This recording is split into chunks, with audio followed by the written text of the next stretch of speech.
from that podcast where that was, Cam Newton was also on that with Deshaun Watson.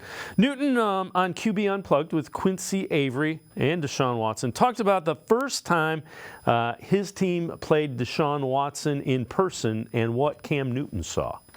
There were certain throws being placed in positions that he couldn't have walked it to and handed it to a receiver any better. And that's what I've seen for myself. It was like, God damn, motherfucker on fire. We all have those games where it's, bro, I can't miss. You know what I'm saying? So I think really, for me, the great ones, right? And when you talk about great, we talk about elite game managers, the Peyton Mannings, the Drew Breeses, the Tom Bradys, the Aaron Rodgers of the world.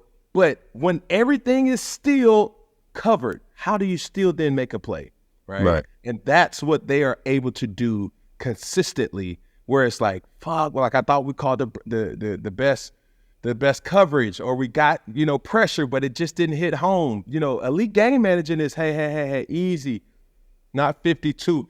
Hey, let's go 48 to Mike. Let me slide this to buy me an extra second just so I can throw a flat route. You know what I'm saying?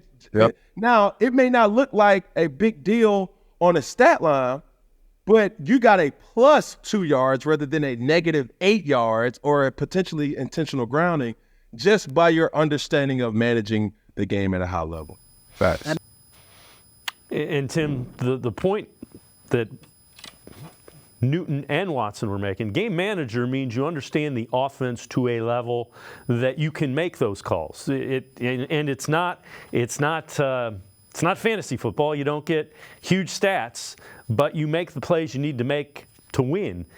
We saw that in that fourth quarter of the last game he played before he busted up his shoulder and had a high ankle sprain.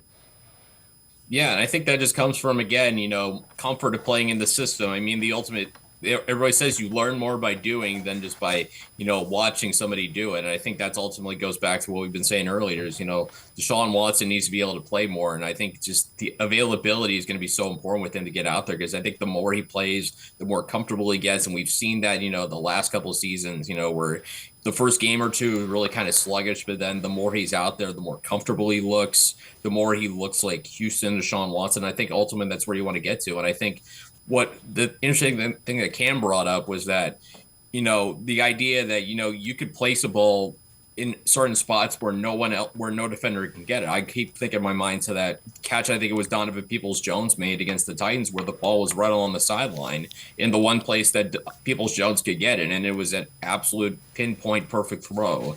That's a throw you typically don't see too many quarterbacks make, and Watson has shown the ability to make that. I think it just comes down to, making sure he's, again, able to stay out there for multiple games, play 5, 6, 7, 8, 9, even 10 games in a row, where he's able to consistently go back out there, keep applying what he's learned in the offense and continue to get a real mastery of it when he's out there. Because I think when that happens, that's when you see the elite talent really start to blossom, when you have that consistency.